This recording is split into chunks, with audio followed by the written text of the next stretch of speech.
अस्सलाम वालेकुम नाज़रीन, आप देख रहे हैं लाहौर मीडिया चैनल और मैं हूं आपका होस्ट राजा सरफराज।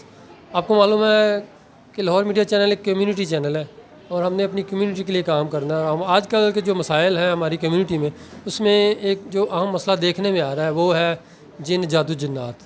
और हमारे प्रोग्राम का टॉपिक भी यही है और ये इसका दूसरा प्रोग्राम है।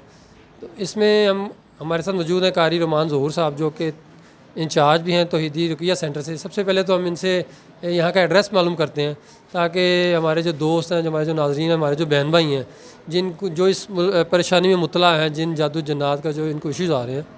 तो सबसे पहले तो हम कारी साहब से कहेंगे अपना एड्रेस बता दें। नंबर नीचे आ रहा है कारी साहब का, जिस बहन भाई को भी कोई मालूमात चाहिए, जो कोई मसला हो तो उनसे रब्ता भी कर सकते हैं। अस्सलाम वालेकुम कारी साहब। वालेकुम अस्सलाम वरहमतुल्लाहि वबरकातुहू। कारी साहब सबसे पहले तो ज़रा अपना ये एड्रेस बता दें अपने ऑफिस का। जी, हम लोग ना लाहौर में सब्ज़ादार में रिहाइश है, 610 एच ब्लॉक सब्ज़ादार।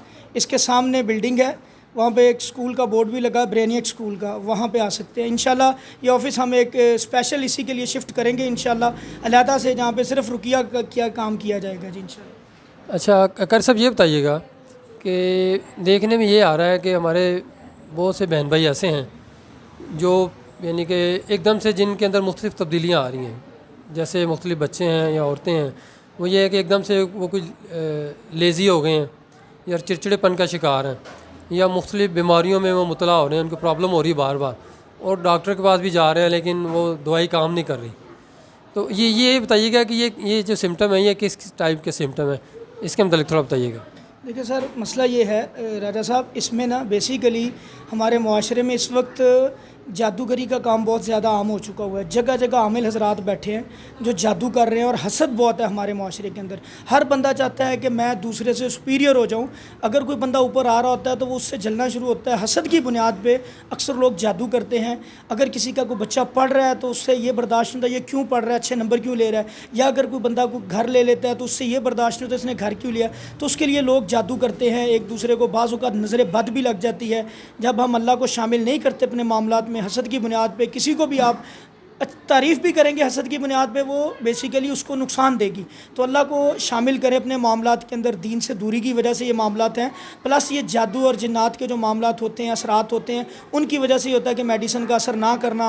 आप डॉक्टर्स के पास जा रहे हैं, बच्चा ठीक नहीं हो रहा, और भी कई टोटके करते हैं, बच्चा ठीक नहीं होता। ये बेसिकली ओरिजिनली मसला उसके ऊपर जिन्नात का हो सकता है, शयातीन का हो सकता है, या नज़र बद का या जादू का भी हो सकता है। अच्छा कर से एक चीज़ ये बताइएगा कि जो हमारे नाज़रीन हमसे मुख्तलिफ़ सवाल भी पूछते हैं, उसमें ये अक्सर लोग मुझसे पूछते हैं कि हमारे जो बच्चे हैं वो उनके अंदर कोई तब्दीली आ रही है, तो हम उनकी जो तब्दीली है उसको किस अंदाज़ में टैकल करें, या अगर हमें आइडिया नहीं हो रहा कि इसके ऊपर कोई जादू है या इस तरह की जो चीज़ है, तो आपके पास कोई ऐसा तरीका है कि हम पता कर सकें कि इसके ऊपर जादू का असर है या कोई इसी तरह का चीज़ है? देखिए, बड़ा आसान सा तरीका है। मैं अगर इसके ऊपर मेडिसिन असर नहीं कर रही, आप इसको डॉक्टर्स के पास ले जा रहे हैं, बच्चा नहीं ठीक हो रहा, मामलात वैसे के वैसे बिगड़े हुए हैं, इसका ये समझ लें, और दीन से दूर है। आप कुरान पढ़ने का कहते हैं, नमाज़ पढ़ने का कहते हैं। अभी रिसेंटली एक केस आया मेरे पास, वो बच्चा हाफ़िज़ कुरान था।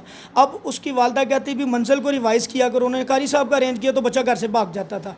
अब उन्होंने फिर मुझसे रब्ता कि कारी साहब ये मामलात हैं, बच्चा बीमार भी रहता था, उन्होंने मेडिसिन ली, बच्चा ठीक नहीं हो रहा। तो मैंने जब उस बच्चे को चेक किया तो उस बच्चे के ऊपर जिन था। अल्हम्दुलिल्लाह जब हमने उसका इलाज किया तो वही बच्चा अल्लाह के फजल से सारा कुछ करना शुरू कर दिया।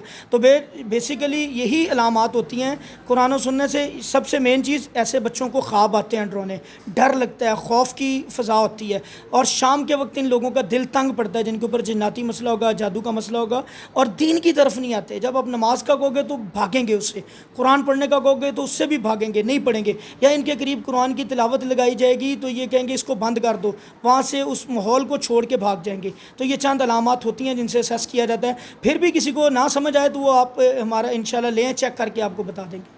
अच्छा कर साहब, ये एक और बात बताइएगा कि जैसे अगर असेस हो जाता है किसी बंदे को इसके ऊपर जिन जादू जिन्नात वगैरह का असर है, तो अक्सर देखने में आ रहा है कि यहाँ पे कोई जादूगर लोग बैठे हुए हैं, कोई कोई उसमें मुख्तलिफ़ कम्यूनिटी के बंदे बैठे हुए हैं। वो एक बंदे के ऊपर तो जादू का असर है ही है, वो उनके पास जाके फंस जाते हैं। तो इस सिलसिले में बताइएगा कि अगर किसी के ऊपर ये असर है तो उसका राइट वे क्या है? अगर वो जादू जिन्नात का बीमार बंदा है, मरीज़ है, तो उसने इसका इलाज कैसे करना है, जो प्रॉपर वे है वो काइंडली बताइए। देखें जी राजा साहब, बड़ा अच्छा सवाल है, ये सबसे अहम सवाल है इस मामले में।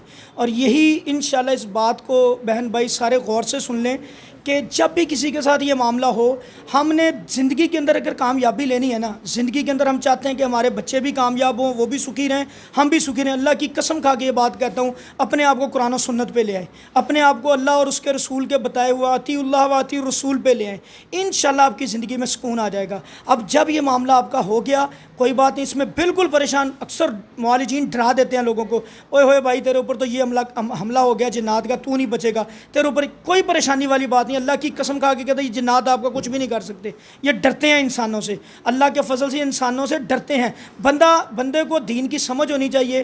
करना आपने ये है, गलत मुआलिजीन के पास नहीं जाना। जैसे राजा साहब ने पूछा कि करना वहाँ पे करने वाला काम है गलत, मुआलिजीन गलत का कैसे पता चलेगा, ये असेसमेंट भी आपने करनी है। जो भी मुआलिज आपसे माँ का नाम पूछता है, आपसे चीज़ें मंगवाता है जो आपने इस्तेमाल की हुई हैं, समझ ले ये 2 नंबर बंदा है, ये जिन्नात से काम करता है। और सूरा इनाम की आयत नंबर 128 का रेफरेंस मैं दे रहा हूँ, स्टडी आपने करना है। अल्लाह ने मना किया जिन्नात से काम लेने से, एक दूसरे को दोस्त बनाने से। जो लेगा अल्लाह कहते हैं मैं जहन्नुम में फेंकूंगा, ये काम हमने नहीं करना। करना यहाँ पे ये है, अपने बच्चों को दीन की तरफ लाएं, नमाजी बनाएं, 5 वक्त के, सुबह शाम के असगार की पाबंदी करवाएं, उनको याद करवाएं, और इखलास फलक नास का दम करें बच्चों के ऊपर सुबह शाम 7-7 दफ़ा पढ़ दें। 7 आयतल कुर्सी 7 दफ़ा पढ़ें, सूरह बकरा की आखिरी 2 आयात पढ़ें डेली अपने घर में, बच्चों को भी याद करवाएं, उनको भी पढ़ाएं, इंशाल्लाह ये मामला ठीक होंगे उनके।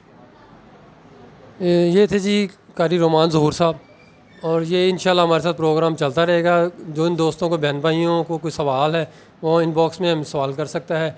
कारी साहब का नंबर लाइन पे चल रहा है, कोई मसला मसाइल आप डायरेक्टली भी उनको कॉल कर सकते हैं, डायरेक्टली भी कोई सवाल कर सकते हैं। तो इंशाल्लाह दोबारा हाज़िर होंगे नए प्रोग्राम के साथ। राजा सरफराज, लाहौर मीडिया चैनल, लाहौर।